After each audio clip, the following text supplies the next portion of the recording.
Durante 10 años, mi abuelo me tocaba y susurraba en mi oído: «Alina, volviste a mí».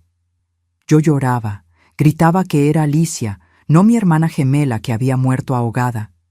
Pensé que había enloquecido de dolor, pero cuando encontré lo que escondía en el sótano, descubrí que nunca estuvo loco.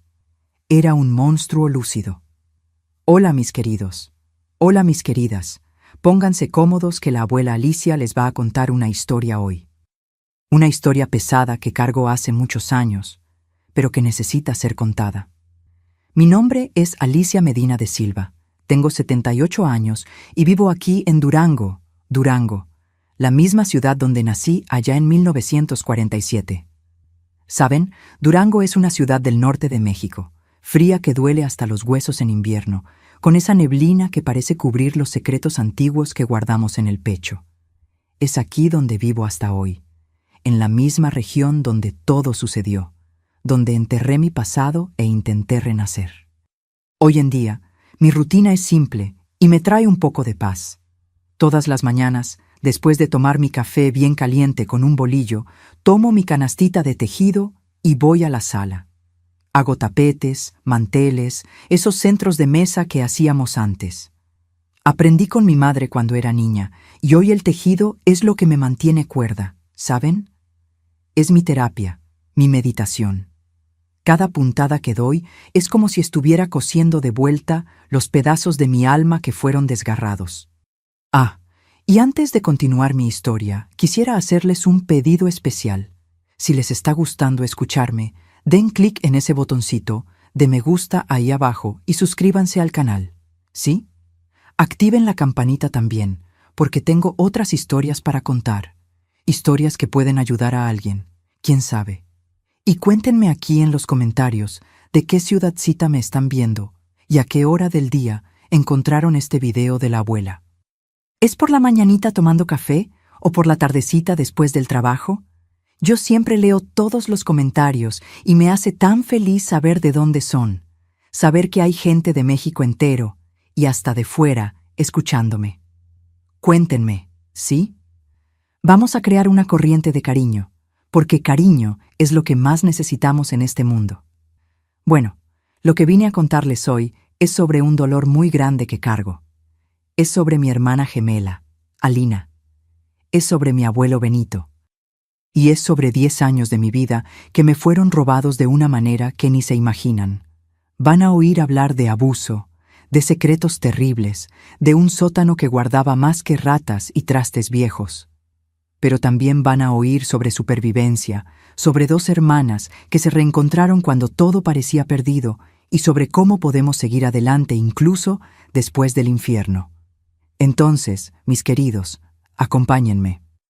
Voy a necesitar la fuerza de ustedes para contar todo esto, porque incluso después de tanto tiempo, todavía duele.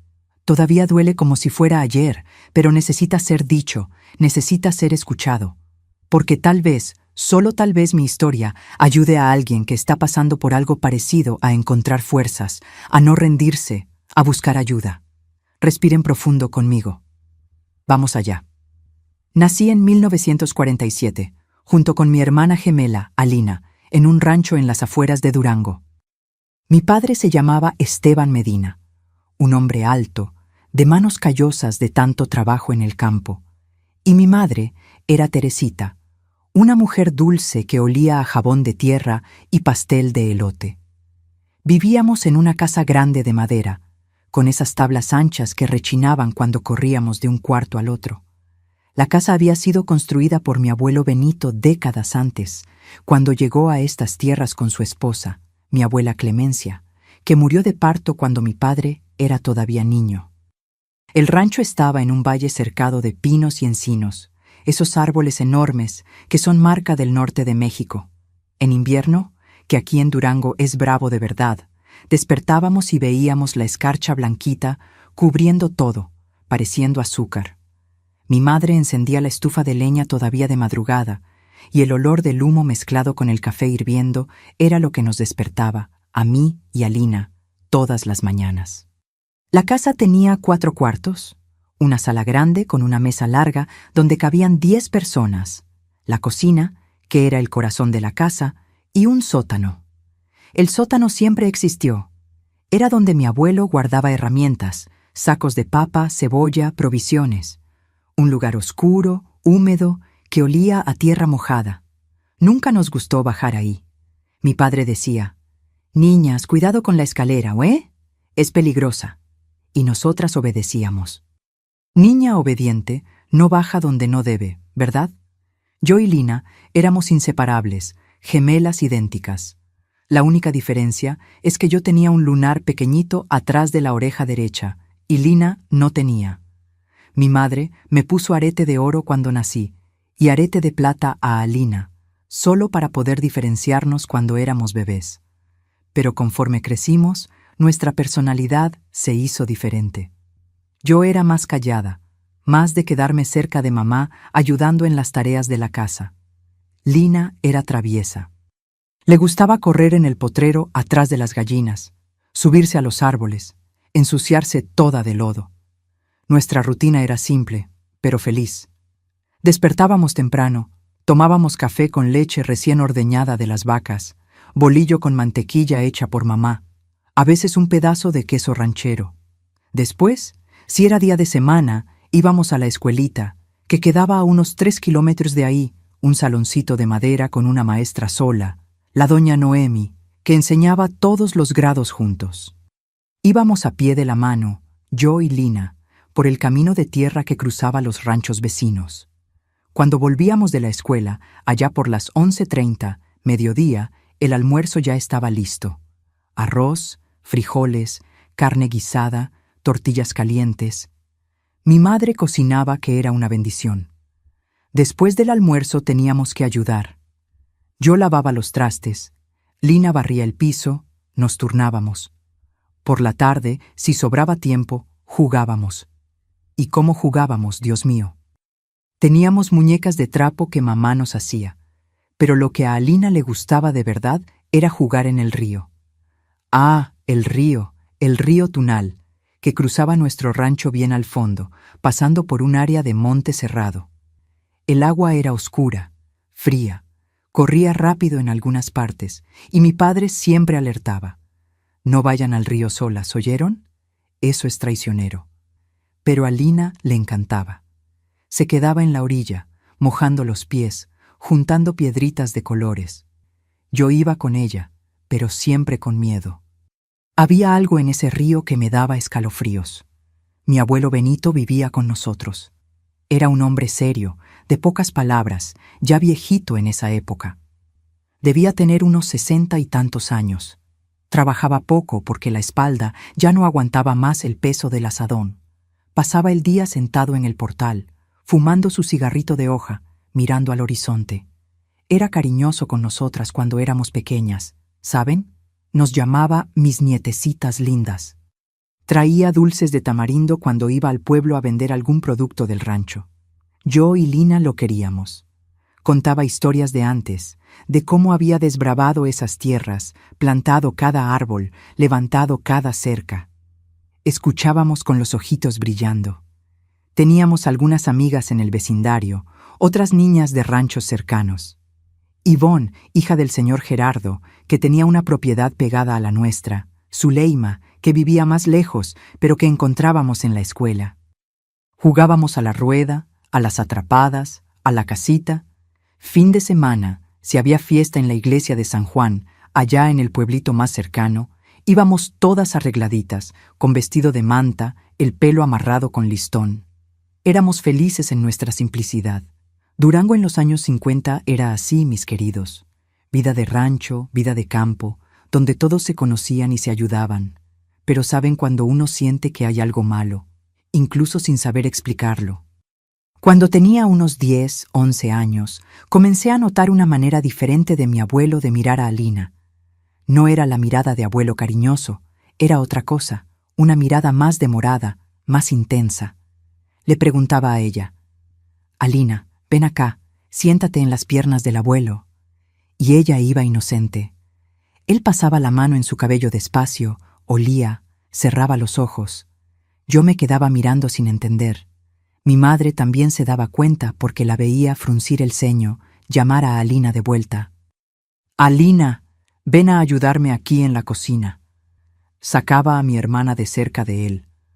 Una vez escuché a mis padres conversando bajito en su cuarto de noche. Había despertado para tomar agua y me detuve en el pasillo cuando oí a mi padre decir: «Teresita, tu suegro está raro con las niñas, principalmente con Alina». Y mi madre respondió: «Lo sé, Esteban, ya me di cuenta. Voy a estar al pendiente, pero es viejo. Debe ser solo un cariño exagerado de abuelo». Mi padre refunfuñó algo que no pude oír, y yo volví al cuarto con un nudo en el pecho que no sabía explicar. Alina nunca se quejó de nada, pero yo notaba que a veces evitaba quedarse sola con el abuelo. Cuando él la llamaba, inventaba excusas. «Abuelo, no puedo ahorita, tengo que ayudar a mamá». O me jalaba junto. «Alicia, ven conmigo», como si necesitara tenerme cerca de ella. Los años fueron pasando. Yo y Lina crecimos, nuestros cuerpos cambiaron, nos hicimos señoritas. Y la mirada del abuelo Benito también cambió. Se hizo más pesada, más oscura. Pero nosotras no entendíamos. Éramos solo dos niñas del rancho, inocentes, que pensaban que el mundo era bueno y que las personas eran buenas. Fue cuando cumplimos 13 años, en marzo de 1960, que todo comenzó a derrumbarse. Mi madre había hecho una fiesta pequeña para nosotras, con pastel de elote y agua de Jamaica. Nuestros amigos vinieron, jugamos, cantamos las mañanitas. Pero esa noche, después de que todos se fueron, Lina me despertó en la oscuridad. Estaba llorando bajito. «Alicia», susurró. El abuelo entró a nuestro cuarto. Se quedó mirándome dormir. Desperté y lo vi ahí parado en la puerta, solo mirando. Me dio miedo y fingí que todavía estaba dormida. Mi corazón se disparó. Abracé a mi hermana y dormí agarrada a ella toda la noche. A partir de ahí, todo comenzó a cambiar, y el río Tunal, que ya me daba escalofríos, se iba a convertir en el escenario de una tragedia que cambiaría nuestras vidas para siempre. Fue un domingo de julio de 1960, invierno riguroso, que el mundo como yo lo conocía se acabó. Recuerdo cada detalle de ese día como si estuviera grabado a fuego en mi memoria. El cielo estaba gris, pesado, de esa manera que parece que va a nevar, pero aquí en Durango raramente nieva. Hacía un frío cortante, húmedo, que entraba por los huesos. Lina había despertado agitada, queriendo ir al río. «Alicia, vamos allá solo un ratito. Vi una garza linda ayer. Quiero ver si está ahí de nuevo». Yo no quería ir. Hacía demasiado frío. Pero ella insistió tanto, jaló mi mano con esa manera suya y cedí. «Está bien, pero solo un ratito, ¿eh?» Y no nos acercamos al agua. Mi madre estaba en la cocina haciendo pan. «Vuelvan pronto, niñas, y no se mojen los pies, por el amor de Dios. Van a agarrar una pulmonía». Bajamos por el sendero que llevaba al río, pasando por el monte de pinos. El suelo estaba cubierto de piñones caídos y nuestros pasos hacían ruido en las hojas secas. Llegamos a la orilla. El río estaba más lleno por las lluvias de la semana anterior. La corriente estaba fuerte, el agua oscura haciendo ese ruido constante de río bravo. Lina se quedó en la orilla, agachada, buscando la garza con los ojos. «No está aquí hoy», dijo decepcionada. Fue entonces que escuchamos la voz del abuelo Benito. «Alina, Alina, ven acá». Había venido detrás de nosotras, apareció por el sendero caminando despacio. Alina me miró y vi miedo en sus ojos. Ese miedo que venía sintiendo hacía unos meses. «Vámonos, Alicia», susurró. Pero el abuelo ya estaba cerca. «Alina, necesito hablar contigo. Alicia, vuelve a la casa. Déjame hablar con tu hermana aquí un momento». Yo no quería dejarla, pero él era nuestro abuelo. Era la autoridad. Yo era una niña de 13 años obediente. «Ve, Alicia», dijo Alina intentando sonreír. «Ahorita vuelvo». Fue la última vez que escuché su voz por 10 años. La última vez que vi esa sonrisa.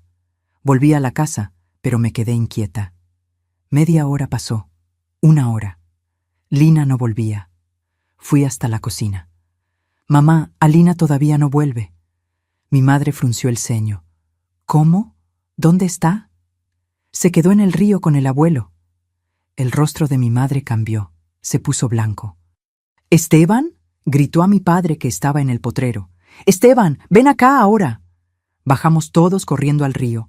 Mi abuelo estaba ahí, sentado en una piedra, con la cabeza entre las manos, sollozando.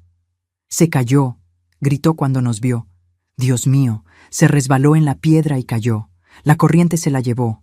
Intenté agarrarla, pero el agua estaba muy fuerte. Mi padre se lanzó al río, buscando, gritando el nombre de Alina. Yo me quedé paralizada en la orilla, mirando esa agua oscura, sintiendo mi mundo derrumbarse. Llamaron a los vecinos. El señor Gerardo vino con otros hombres. Buscaron el resto del día. Entraron al río con cuerdas amarradas en la cintura, rastrearon kilómetros río abajo. Nada. Ninguna señal de Alina. El agua se había tragado a mi hermana. Mi madre cayó de rodillas en el suelo, desgarrando la garganta de tanto llorar. Yo no podía llorar. Estaba en shock, muda, abrazando mi propio cuerpo, temblando de frío y de horror. Hicieron búsquedas por 3 días. Buzos vinieron de Durango. Nada. El cuerpo no aparecía. El delegado vino. Hizo preguntas. Mi abuelo repitió la misma historia llorando. Se resbaló. Intenté agarrarla, pero no pude. El delegado anotó todo, dio como accidente por ahogamiento, declaró a mi hermana muerta incluso sin cuerpo. Sucede mucho en río con corriente fuerte, dijo. El cuerpo puede haber quedado atrapado en alguna piedra en el fondo o sido llevado muy lejos. El funeral fue vacío, literalmente. Había un ataúd, pero estaba vacío. Mi madre quiso hacerlo así de todas formas. Necesitaba un ritual, un lugar para llorar, para dejar flores. Enterramos ese ataúd vacío en el cementerio de la iglesia de San Juan. Recuerdo mirar ese hoyo en la tierra y pensar, mi hermana no está ahí, está en algún lugar en el fondo del río, sola, con frío. La culpa me consumía. ¿Por qué la dejé sola con él? ¿Por qué obedecí y me fui? Los meses que siguieron fueron los más sombríos de mi vida hasta entonces. Mi madre entró en una depresión profunda.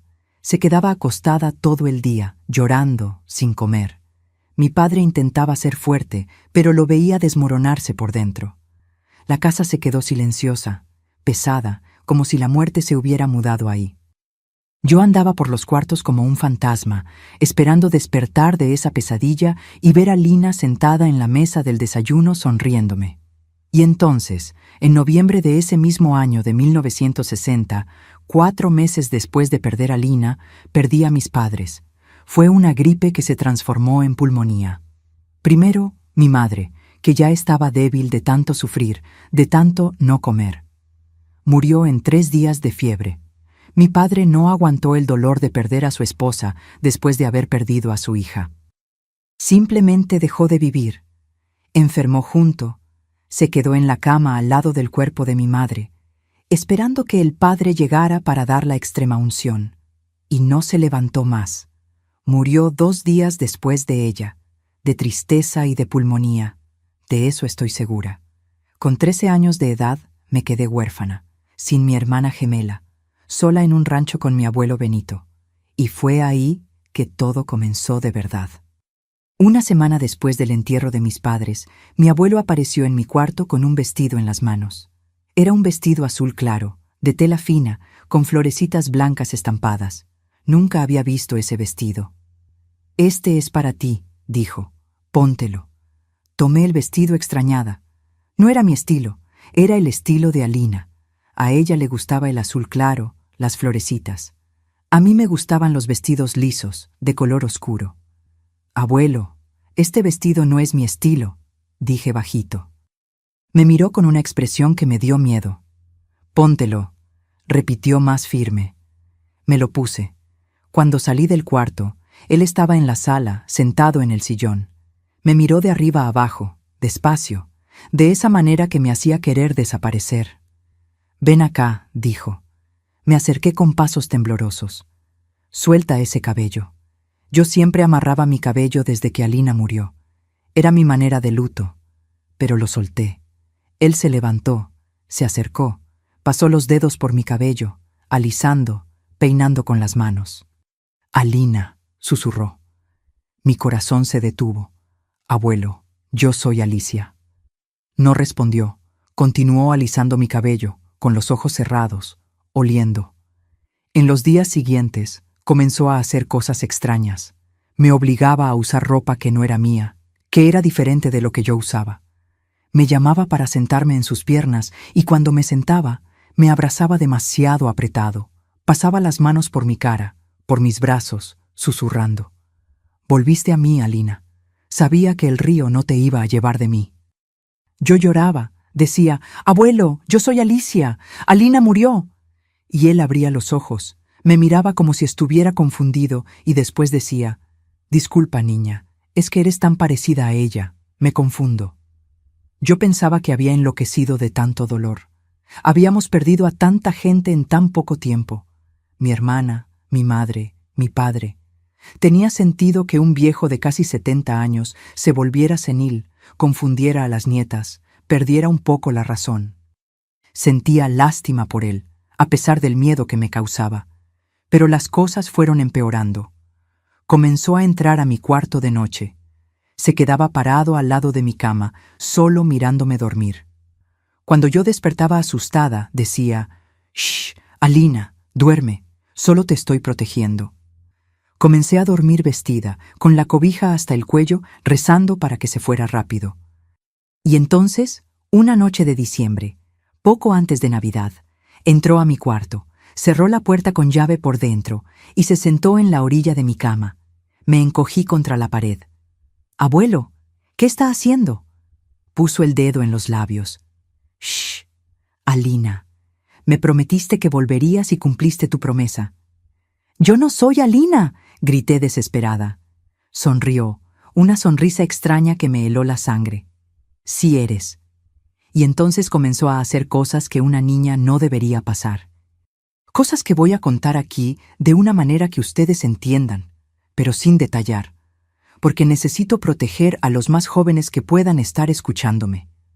Me agarraba con fuerza, me tocaba de maneras que no eran maneras de abuelo con nieta, me hacía quedarme quieta mientras él hacía lo que quería. Y durante todo eso, susurraba en mi oído, «Alina, mía, Alina, eres mía, solo mía». Yo lloraba tanto que no podía ni gritar. Mi cuerpo se trababa de miedo y asco. Cuando terminaba, salía del cuarto como si nada hubiera pasado, y al día siguiente me trataba normal, como si fuera solo el abuelo cuidando de su nieta huérfana. Pero todas las noches, o casi todas las noches, volvía, y cada vez me llamaba Alina. Viví así por semanas, por meses, pensando que mi abuelo había enloquecido, que me había confundido con mi hermana muerta, que el dolor había borrado su razón. Me sentía sucia, rota, pero también sentía lástima. No sabe lo que está haciendo, pensaba. Cree que soy Alina. Está enfermo de la cabeza. Y yo, con 13, 14 años, sola en el mundo, sin nadie para defenderme, aguanté. Aguanté porque no tenía opción, porque no tenía a dónde ir, porque pensaba que era mi deber cuidar del viejo senil que había sobrado de mi familia.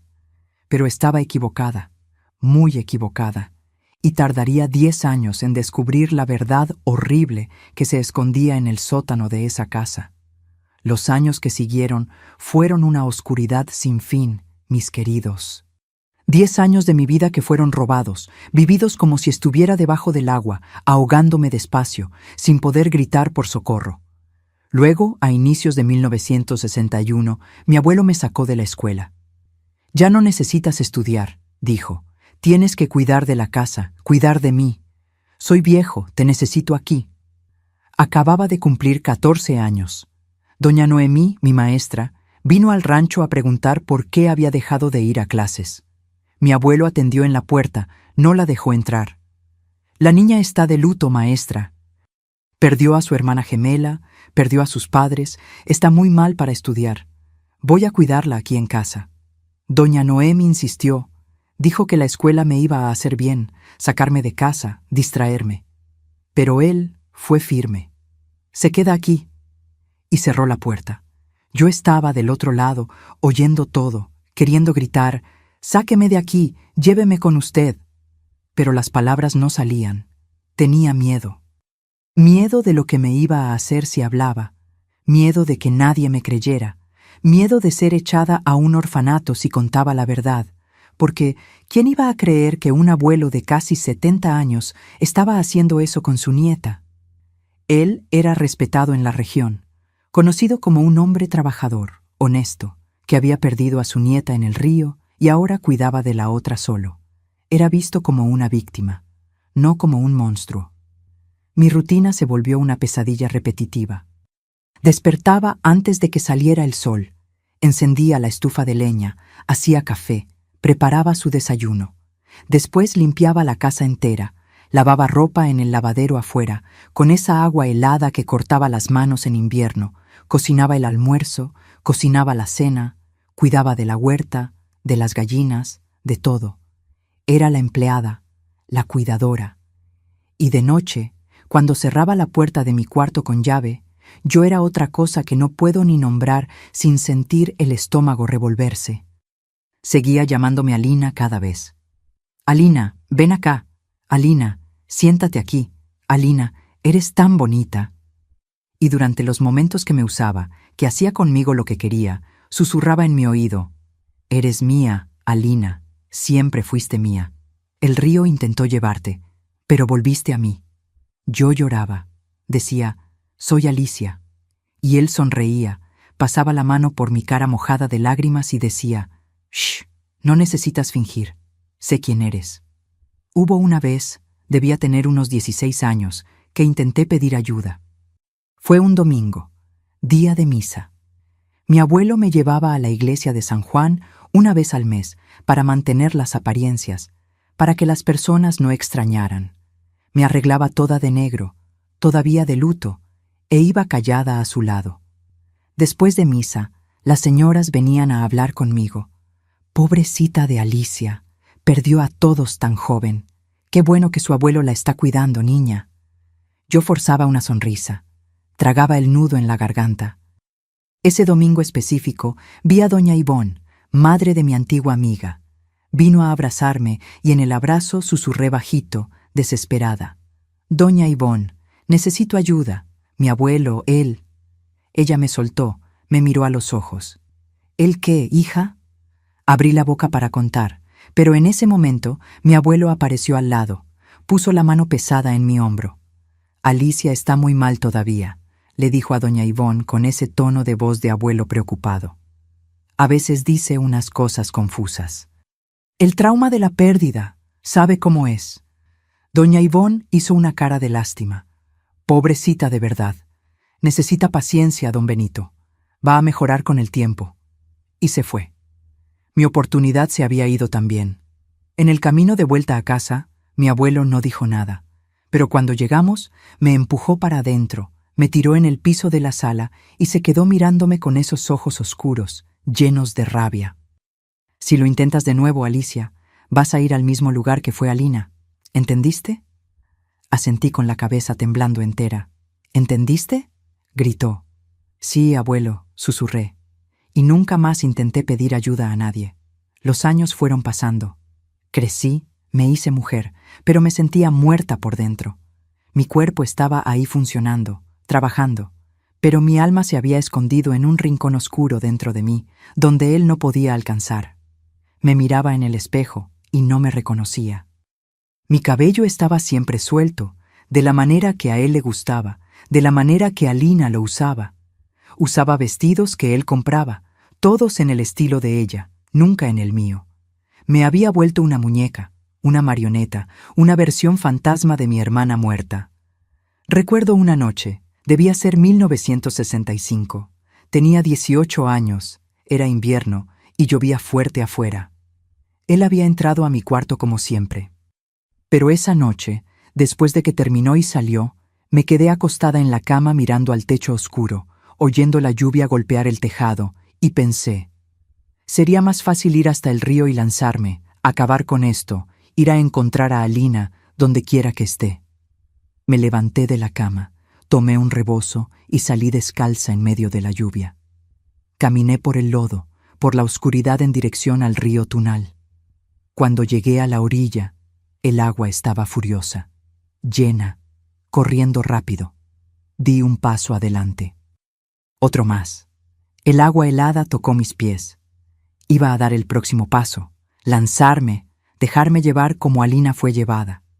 Pero entonces escuché la voz de mi madre en mi cabeza, un recuerdo distante de cuando yo era bien pequeña, de antes de que todo esto sucediera. Decía: Alicia, eres fuerte, eres mi guerrera, y me detuve. Me quedé ahí parada, con el agua en los tobillos, la lluvia lavando mis lágrimas, y pensé: si muero, él gana. Va a poder decir que enloquecí como dice que enloqueció, que me maté de tristeza, y nadie nunca va a saber lo que me hizo. Nadie. Volví a casa, entré por la puerta de la cocina, goteando agua. Él estaba en la sala esperando. ¿Dónde fuiste?, preguntó con rabia. A pasear, dije, con una voz que no parecía mía. En la lluvia, pensar en mi hermana muerta. Me miró desconfiado, pero no dijo nada. Subí a mi cuarto, me quité la ropa mojada, me puse otra y me acosté. Y esa noche algo cambió dentro de mí. No era esperanza, era rabia. Una rabiecita pequeña, pero que comenzó a crecer. En los años siguientes, de 1965 a 1970, viví como un robot. Hacía todo lo que mandaba, sin quejarme, sin reaccionar, pero por dentro estaba guardando fuerza.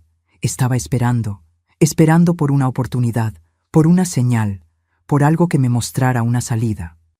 No sabía todavía que esa salida estaba literalmente debajo de mis pies, encerrada en ese sótano que él nunca me dejaba abrir.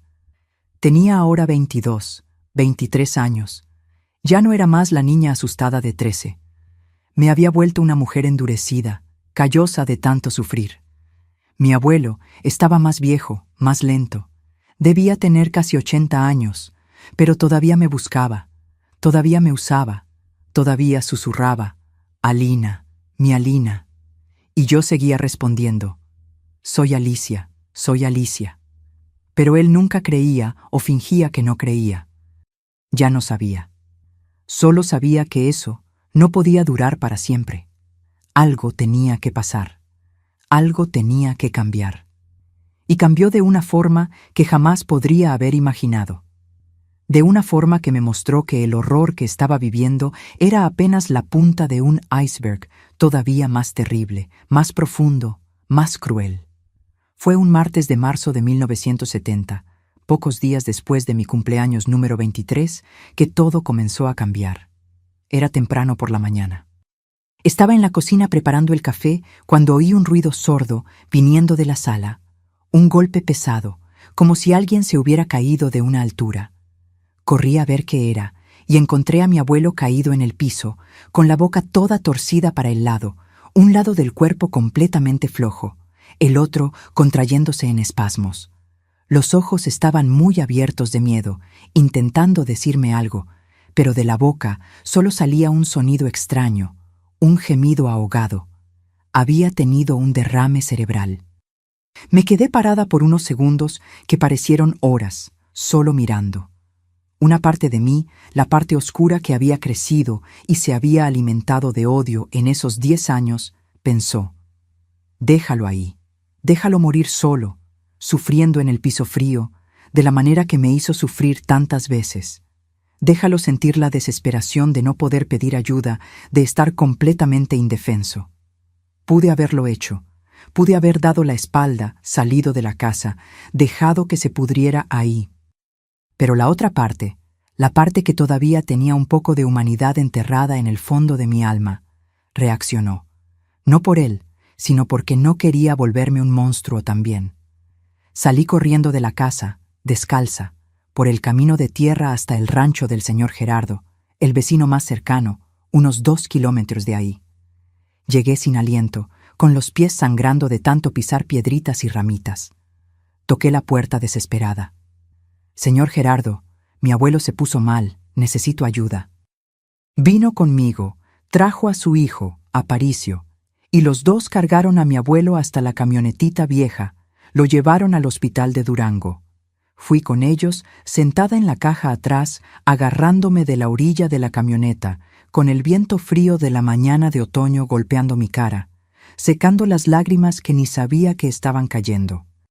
Y mientras íbamos por el camino de tierra, levantando polvo, miraba a ese viejo acostado ahí, intentando hablar pero sin poder, babeando con la mitad de la cara paralizada, y sentí nada, ni lástima, ni rabia, ni alivio. Solo un vacío inmenso, como si me hubieran arrancado el corazón hace tiempo y solo me hubiera dado cuenta ahora. En el hospital, que olía a desinfectante y muerte, los médicos me dijeron que era grave. Tuvo un accidente cerebrovascular extenso, muy fuerte. Afectó buena parte del cerebro. Va a estar internado por tiempo indeterminado. La señorita puede irse a casa, volver mañana para ver cómo pasó la noche. La señorita. Me llamaron señorita. Tenía 23 años, pero me sentía de 90. Mi alma era vieja, cansada, destruida.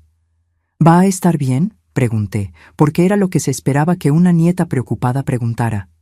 Todavía no sabemos, respondió el médico, acomodándose los lentes en la nariz. Vamos a hacer lo posible, pero la señorita necesita prepararse. Puede ser que no vuelva a hablar o a caminar. Puede ser que se quede así el resto de vida que le quede. Volví al rancho al final de la tarde, llevada por el señor Gerardo. Habló todo el camino, diciendo que podía contar con él y con la familia, que no necesitaba tener vergüenza de pedir ayuda. Usted es una muchacha buena, Alicia. Cuidó de su abuelo sola todo este tiempo, después de perder a tanta gente. Eso merece respeto. Si supiera, si alguien supiera. Me dejó en la entrada del rancho cuando el sol ya se estaba poniendo, tiñendo todo de naranja y morado. Cualquier cosa, Alicia, grita, ¿eh? Estamos aquí cerca, no necesita pasar necesidad. Agradecí con un gesto, la voz atorada en la garganta, y entré. Cerré la puerta detrás de mí y de repente me di cuenta con un escalofrío que bajó por mi espina. Estaba sola en la casa, sola de verdad, por primera vez en 10 años. No había nadie para vigilarme, para llamarme, para usarme. Solo yo y el silencio. El silencio era ensordecedor, pesado como plomo. Caminé por los cuartos, despacio, pisando suave, como si estuviera invadiendo la casa de un extraño. Toqué los muebles, las paredes, intentando reconectarme con ese lugar que había sido mi hogar antes de volverse mi prisión. Fui hasta su cuarto. La cama estaba deshecha, las cobijas tiradas al lado de donde se había levantado por la mañana. El olor de él todavía estaba en el aire. Un olor de viejo, de cigarro de hoja, de algo podrido que no podía identificar. Vi encima de la cómoda la ropa que se había quitado la noche anterior, el pantalón, la camisa a cuadros, el cinturón de cuero gastado. Y ahí, colgado en el cinturón, estaba el manojo de llaves. Ese manojo que nunca quitaba de cerca. Dormía con las llaves debajo de la almohada. Iba al baño con las llaves en el bolsillo. Se bañaba con las llaves en la orilla de la tina. Nunca en 10 años había dejado esas llaves lejos de su cuerpo. Las tomé en las manos con cuidado, como si fueran a quemar. Sentí el peso del metal frío, oxidado en algunas partes. Eran unas 6, 7 llaves de tamaños diferentes. Algunas las conocía, la llave del portón de enfrente, la llave del depósito de forraje, pero otras nunca las había visto de cerca. Una de ellas, más pequeña y más nueva que las otras, solo podía ser la llave del sótano. Me senté en la orilla de su cama, agarrando esas llaves, y comencé a temblar. Las manos temblaban, las piernas temblaban, los dientes castañeaban. 10 años. 10 años oyendo. Nunca bajes al sótano, Alicia. Está peligroso ahí abajo. La estructura está podrida, las vigas están cediendo. Puedes caerte, lastimarte feo. 10 años oyendo ruidos extraños viniendo de ahí durante la noche. Golpes sordos, rítmicos. A veces un chirrido, como de cadena arrastrándose en el piso de cemento. Y él diciendo, Son las ratas, niña, ratas grandes del campo, solo eso. Pero yo sabía, en el fondo siempre supe que no eran ratas. Las ratas no golpean la pared con ritmo, con patrón, como si estuvieran intentando mandar un mensaje. Las ratas no hacen ruido solo de noche, cuando todo está quieto y el sonido ya viaja mejor. Pero tenía tanto miedo, tantas cosas en mi cabeza, tanto dolor para lidiar, que nunca tuve valor de cuestionar, de desafiar, de investigar. Era más fácil creer la mentira que enfrentar lo que pudiera ser verdad. Ahora tenía las llaves y él estaba en el hospital, lejos, inconsciente, indefenso por primera vez en la vida. Me levanté de la cama, las piernas flojas como vara verde, y bajé las escaleras. Cada escalón rechinaba alto en la casa vacía. Me detuve frente a la puerta del sótano que quedaba debajo de la escalera principal, medio escondida. Era una puerta pesada de madera oscura, manchada de humedad. Tenía 3 cerrojos, una cerradura normal en el medio y 2 candados grandes, uno arriba y otro abajo. Nunca había visto una puerta tan cerrada así en ningún lugar. ¿Por qué tantos cerrojos para un lugar que solo guarda papas y herramientas viejas? Pensé, pero ya sabiendo la respuesta en el fondo de mi corazón. Pero no abrí todavía. No pude. El miedo era demasiado grande. Subí de vuelta, fui hasta la cocina, me senté en la mesa.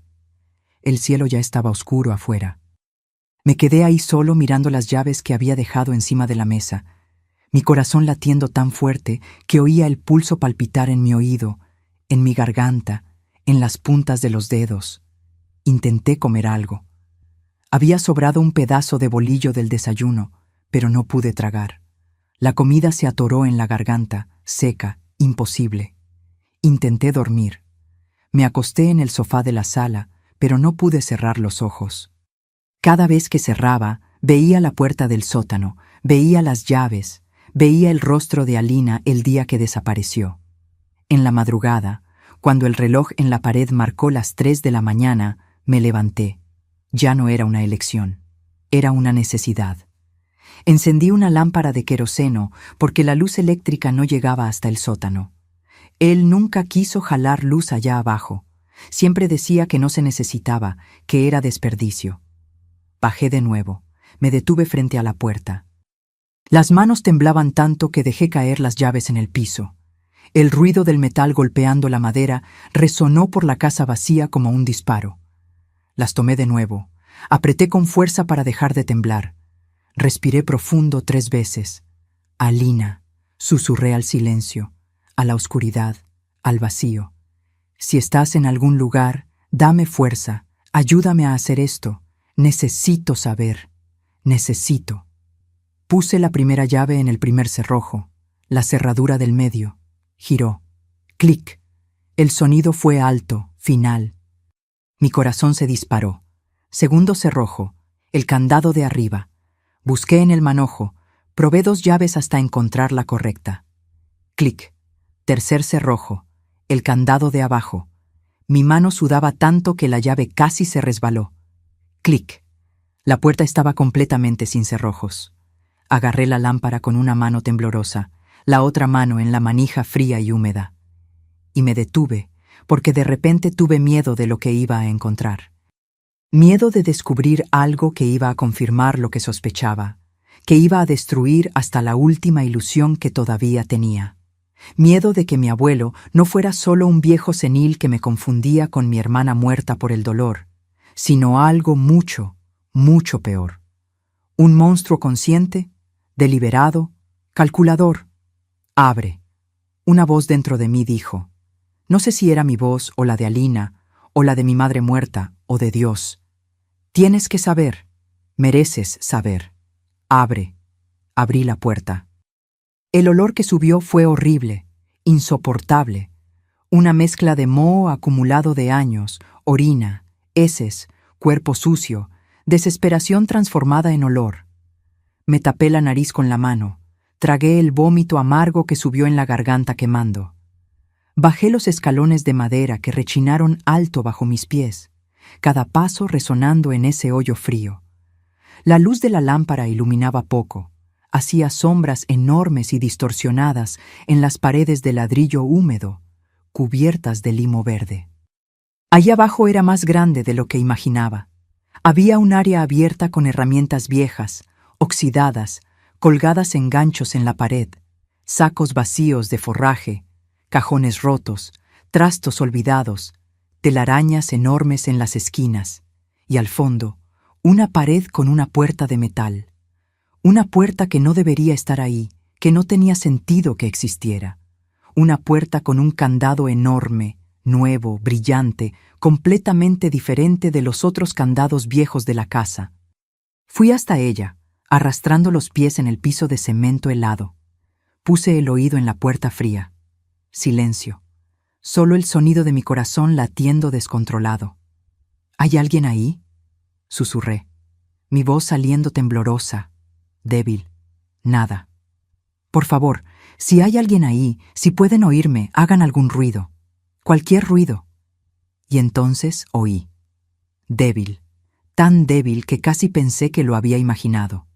Un golpe, después otro y otro más. 3 golpes. Alguien estaba del otro lado. Alguien vivo.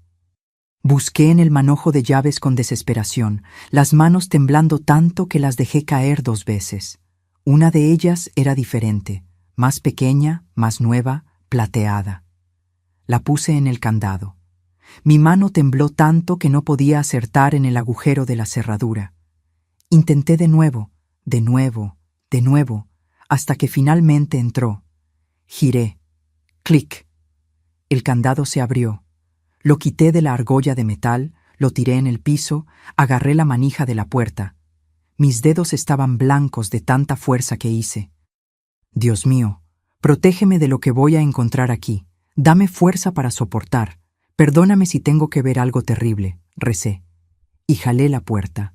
Se abrió pesada, chirriando en las bisagras oxidadas. La luz de la lámpara entró despacio en el cuarto pequeño, revelando un espacio minúsculo, sin ventanas, sin ventilación. El olor era todavía peor ahí dentro. Me hizo marearme. Vi un colchón viejo en la esquina, sucio de manchas oscuras, rasgado en varios lugares con el relleno saliéndose. Un balde de metal en la otra esquina, lleno. Y encogida junto a la pared del fondo, con las rodillas abrazadas contra el pecho, una figura humana, tan delgada que parecía un esqueleto cubierto de piel. El cabello largo, enmarañado y sucio, cubriendo toda la cara. La piel pálida, casi translúcida, como la de un cadáver. Di un paso adentro, mis piernas casi dejándome de sostener. ¿Quién eres? Mi voz salió en un hilito finito, casi inaudible. La figura se movió. Levantó el rostro despacio, con dificultad, como si la cabeza pesara toneladas.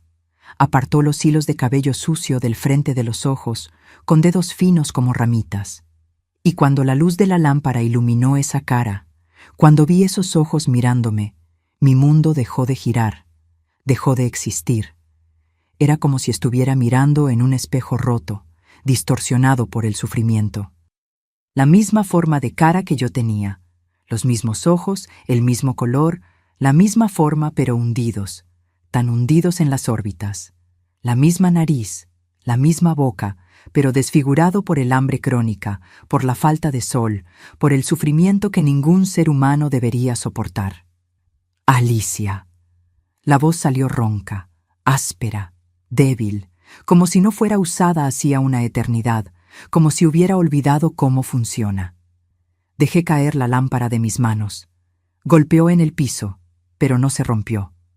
Se quedó ahí acostada, iluminando esa escena imposible, esa pesadilla que se había vuelto real.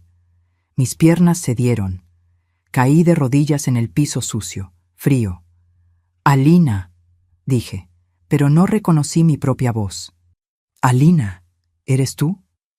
Mi hermana gemela, que había enterrado 10 años atrás en un ataúd vacío, que había llorado hasta no tener más lágrimas, que había aceptado como muerta, que había dejado ir, que visitaba en el cementerio todos los domingos dejando flores en una tumba que no guardaba nada más que tierra, estaba viva.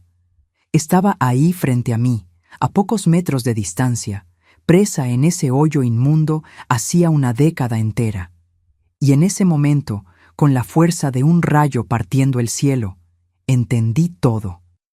Cada pedazo del rompecabezas macabro se encajó en mi cabeza de una forma tan horrible, tan enfermiza, tan absolutamente cruel, que vomité ahí mismo en el piso frío de ese sótano maldito.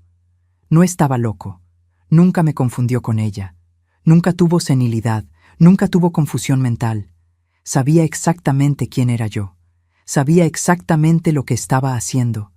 Cada segundo, cada noche, cada vez que me llamó Alina. El monstruo que me crió había escondido a mi hermana viva en el sótano todo este tiempo y me usaba allá arriba, llamándome por el nombre de ella, sabiendo que ella podía oír o que yo iba a descubrir un día y entender. Torturándola con el conocimiento de lo que hacía conmigo. Torturándome a mí con la culpa de no haber descubierto antes, usando una contra la otra, manteniéndonos separadas, presas, rotas, pero siempre juntas en su juego enfermo. Limpié la boca con el dorso de la mano temblorosa. Gateé hasta ella, atravesando ese espacio minúsculo. Agarré su cara con las dos manos. La piel estaba helada, los huesos saltados, los labios agrietados. Estaba tan débil que apenas podía mantener la cabeza erguida. Pero sus ojos, esos ojos iguales a los míos que veía en el espejo todos los días, estaban vivos, llenos de lágrimas, llenos de dolor, pero vivos. «¿Viniste?», susurró, cada palabra un esfuerzo inmenso. Siempre supe que ibas a venir un día. Rezaba todos los días. No me rendí. Sabía. Y ahí, en ese sótano horrible, en ese hoyo frío y apestoso que había sido el infierno de mi hermana por 10 años, la abracé. Abracé ese cuerpo frágil, roto, destruido, y lloré como nunca había llorado en la vida. Lloré por los 10 años robados de nosotras dos. Lloré por la infancia perdida, por la inocencia destruida. Lloré por la crueldad incomprensible de un hombre que debería habernos protegido, pero que nos transformó en sus prisioneras, sus víctimas, sus muñecas rotas en un juego perverso que solo él entendía. Pero ahí, con mi hermana en mis brazos por primera vez en una década, también sentí algo que no sentía hacía años: esperanza, pequeña, frágil, pero real, porque ahora sabía la verdad, y la verdad, por más terrible, por más dolorosa que fuera, podía liberarnos. No sé cuánto tiempo nos quedamos ahí abrazadas, llorando. Pudieron haber sido minutos, pudieron haber sido horas. El tiempo ya no existía más en ese sótano, pero en algún momento mi cerebro volvió a funcionar. «Alina», dije, soltándola despacio, «necesito sacarte de aquí ahora. ¿Puedes caminar?». Intentó levantarse, pero las piernas no aguantaron. Cayó de nuevo en el colchón. «No puedo. Hace tanto tiempo que no camino».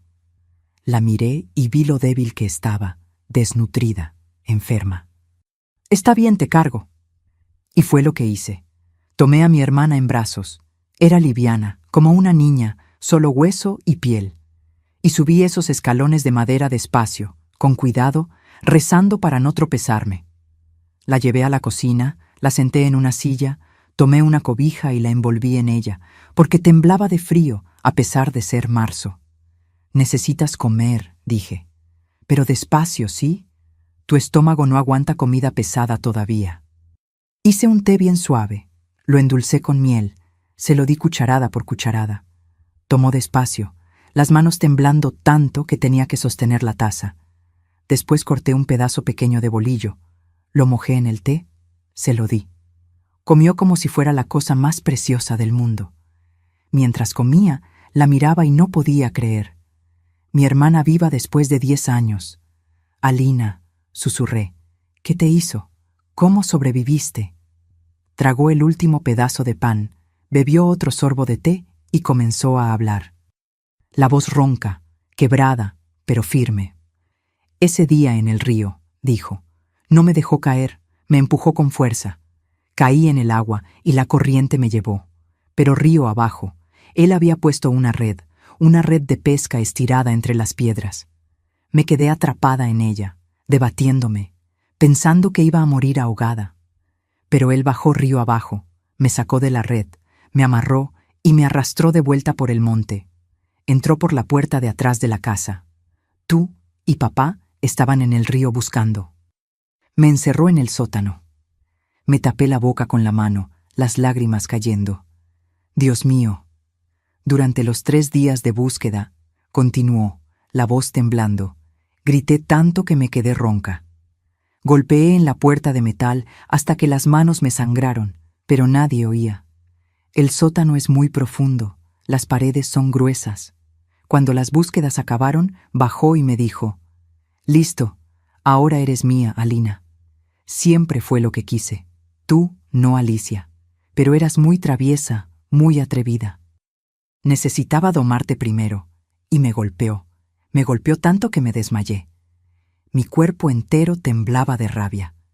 Durante estos 10 años, dijo, bajaba todos los días, traía comida a veces, agua a veces, y hacía cosas conmigo, cosas que no puedo describir. Me usaba como quería y siempre decía, allá arriba Alicia me está cuidando, ni se imagina que estás aquí abajo, cree que moriste. Me llama abuelo, me respeta, me obedece. Se reía, le parecía gracioso. Pero lo peor, dijo, las lágrimas finalmente cayendo. Lo peor fue cuando comenzó a subir y a hacer cosas contigo también. Yo oía. El sótano está debajo de tu cuarto. Te oía llorando. Lo oía llamando mi nombre mientras te lastimaba. Y yo no podía hacer nada, nada. Golpeaba la pared, gritaba mudo, porque ya no tenía más voz. Hacía eso a propósito, Alicia. Te lastimaba llamándote por mi nombre para torturarme a mí también, para que me sintiera culpable, para que sintiera que era mi culpa lo que te hacía. Caí de rodillas en el piso de la cocina, sollozando. No es tu culpa, no es. Es de él, solo de él. Cada vez que bajaba después de haber estado contigo, continuó Alina, me contaba cada detalle. Cómo llorabas, cómo suplicabas diciendo que eras Alicia, cómo él fingía que te había confundido conmigo. «¿Ella cree que estoy loco?», decía riendo. «Cree que no sé quién es quién, pero lo sé. Siempre supe. Tú aquí abajo para usarte cuando quiero. Ella allá arriba para cuidar de la casa y para divertirme de noche. 2 nietas por el precio de una». Era un monstruo, Alicia, un monstruo consciente. Gateé hasta ella, abracé sus piernas. Perdóname por no haber descubierto antes, por haberte dejado sufrir aquí sola. Puso la mano en mi cabello.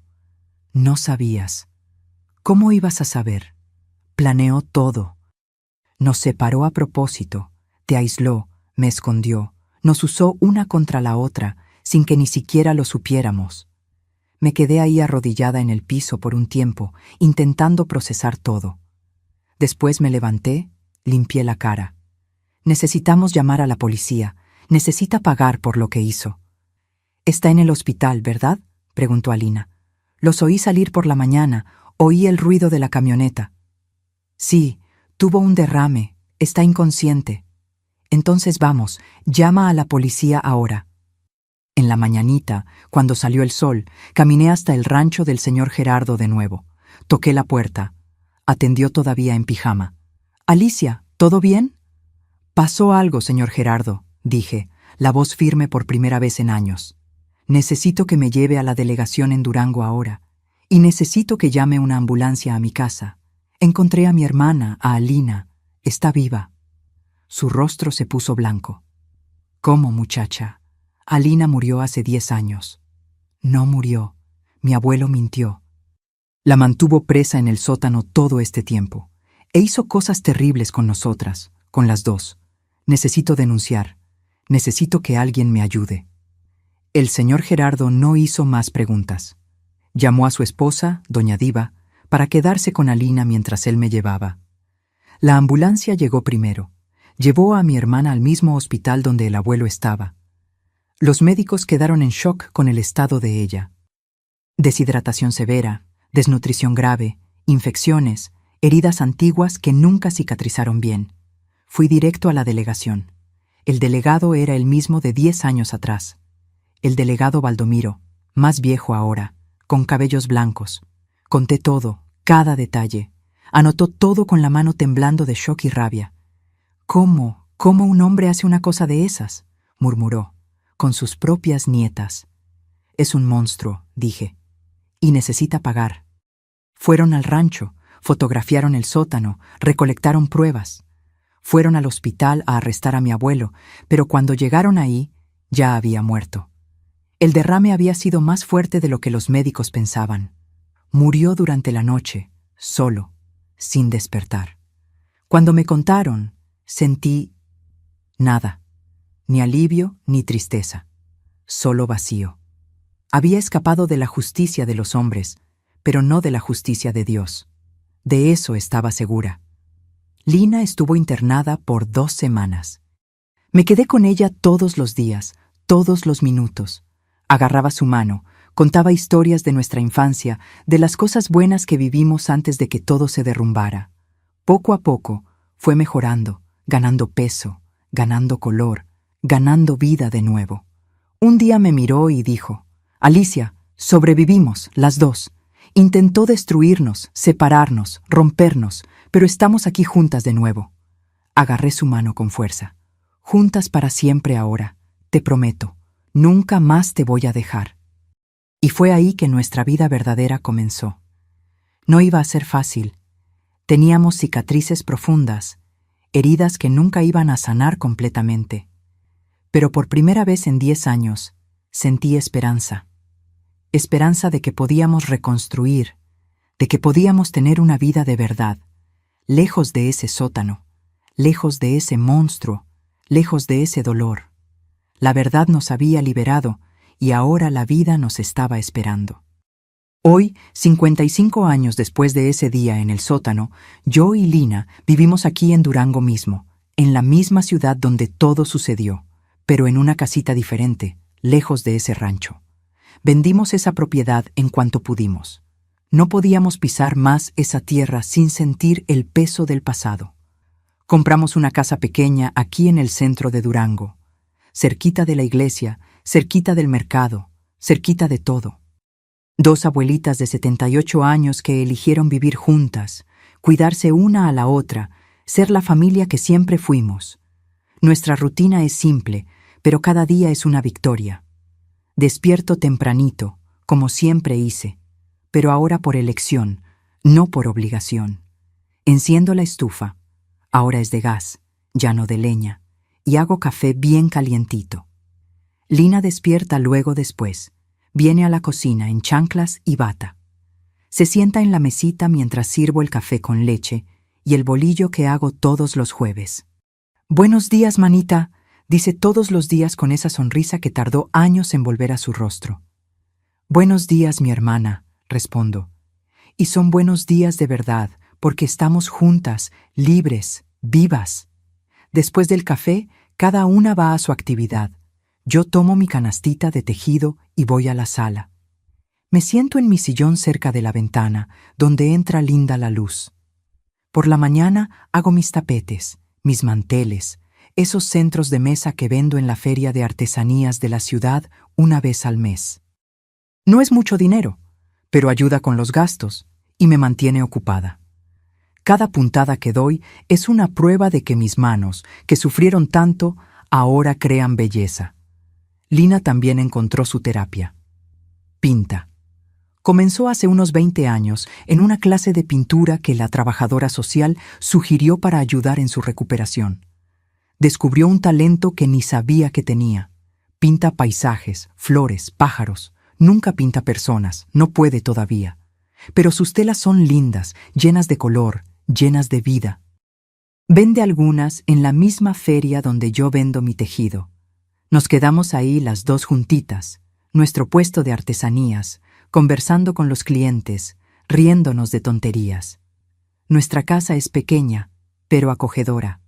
2 cuartos, cada una tiene el suyo, porque necesitamos nuestro espacio, nuestra privacidad. Una sala con un sofá viejo pero confortable, una tele pequeñita que vemos de noche, programas de cocina, telenovelas viejas, esas cosas. Una cocina que huele a comida de verdad, a condimento de la tierra, a pastel en el horno. Un patiecito en la parte de atrás donde Alina plantó hortensias. Dice que las hortensias nos representan, resistentes, que florecen incluso en tierra difícil. Tenemos amigos aquí en el vecindario. Doña Queta, de la casa al lado, que viene a tomar café con nosotras todos los sábados. El señor Ignacio de la tiendita de la esquina, que siempre separa los jitomates más bonitos cuando sabe que vamos a comprar. El padre Juvenal de la iglesia, que conoce nuestra historia, no toda, pero sabe que pasamos por cosas difíciles y siempre nos incluye en las oraciones. Nos invita a los grupos de convivencia de la tercera edad. A veces, cuando miro a Alina, todavía veo las marcas de lo que pasó. Es más delgada que yo, incluso después de tantos años. Tiene cicatrices, algunas visibles en el cuerpo, otras invisibles en el alma. No le gustan los lugares cerrados, pequeños. Duerme con la luz del pasillo encendida hasta hoy.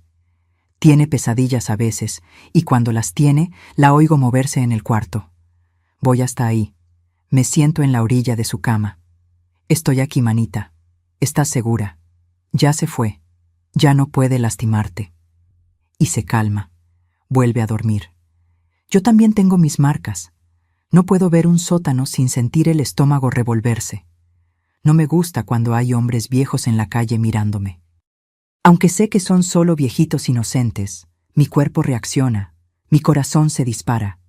Pero aprendimos a lidiar. Hicimos terapia por años, yo y ella juntas, a veces separadas. Lloramos mucho, gritamos, rompimos platos viejos en un ejercicio que la terapeuta sugirió, y poco a poco fuimos sanando. No cicatrizó completamente. Esas heridas nunca cicatrizan de verdad, pero el dolor se hizo menor, más soportable. Lo que más me llena de gratitud es poder mirar a mi hermana todos los días y verla sonriendo, verla pintando sus telas coloridas, verla regando las hortensias en el patio, verla viva, libre y entera, a pesar de todo. No nos casamos, no tuvimos hijos. El trauma fue demasiado grande. Nunca pudimos confiar así en alguien de nuevo. Pero nos tenemos una a la otra. Y eso, mis queridos, eso vale más que todo. Nosotras dos somos la familia que quedó.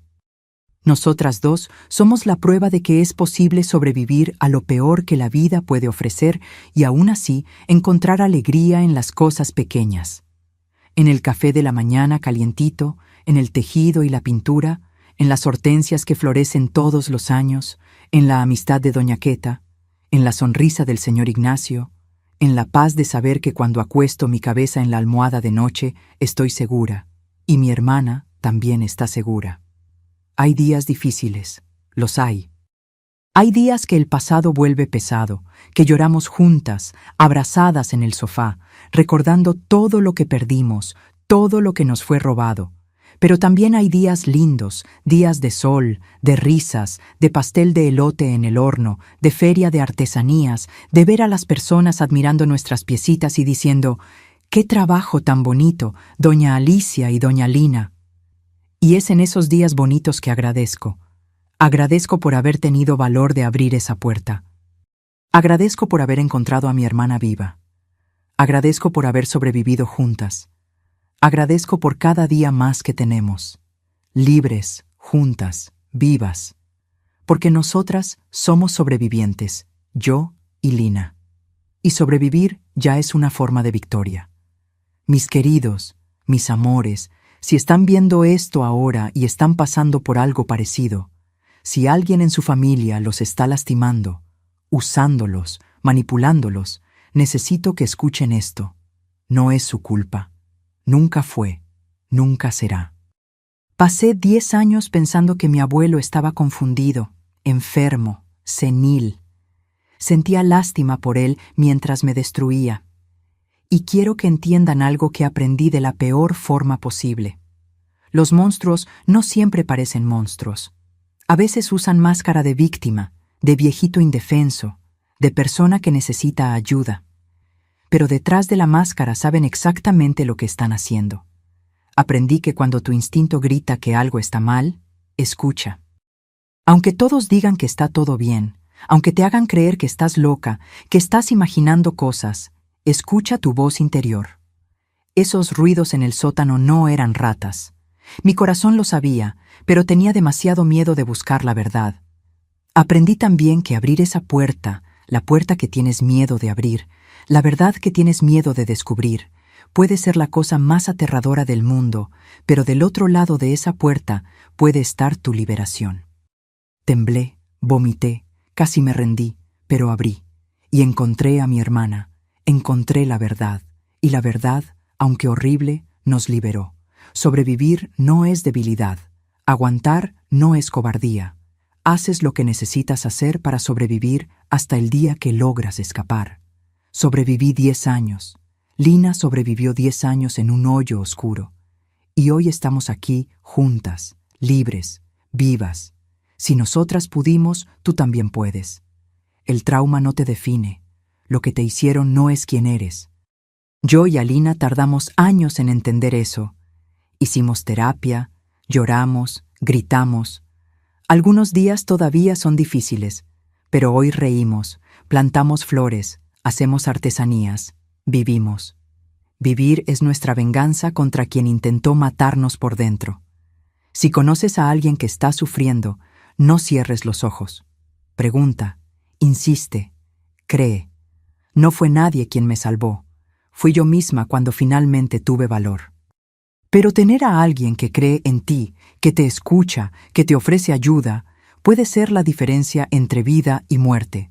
En cualquier país del mundo existen personas y organizaciones que pueden ayudar. Busca autoridades locales, organizaciones de protección, comunidades de apoyo.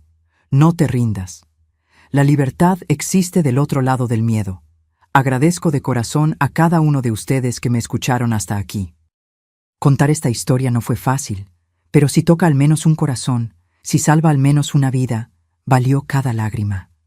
Y ahora, mis queridos, necesito de ustedes. Si esta historia los conmovió, suscríbanse a este canal ahora y activen la campanita. Puede haber otras personas necesitando oír historias como la mía, necesitando saber que no están solas. Y déjenme un comentario con la palabra sobreviví. Solo quien vio hasta aquí va a entender. Quiero saber cuántas personas tuvieron el valor de oír hasta el final, de enfrentar esta verdad difícil conmigo. Háganlo ahora. No esperen ni un minuto más. Su participación puede salvar una vida. La oscuridad no dura para siempre. La luz siempre vuelve. Siempre. Con todo mi cariño y toda mi fuerza para ustedes, abuela Alicia y Alina. Nosotras sobrevivimos, y ustedes también van a sobrevivir.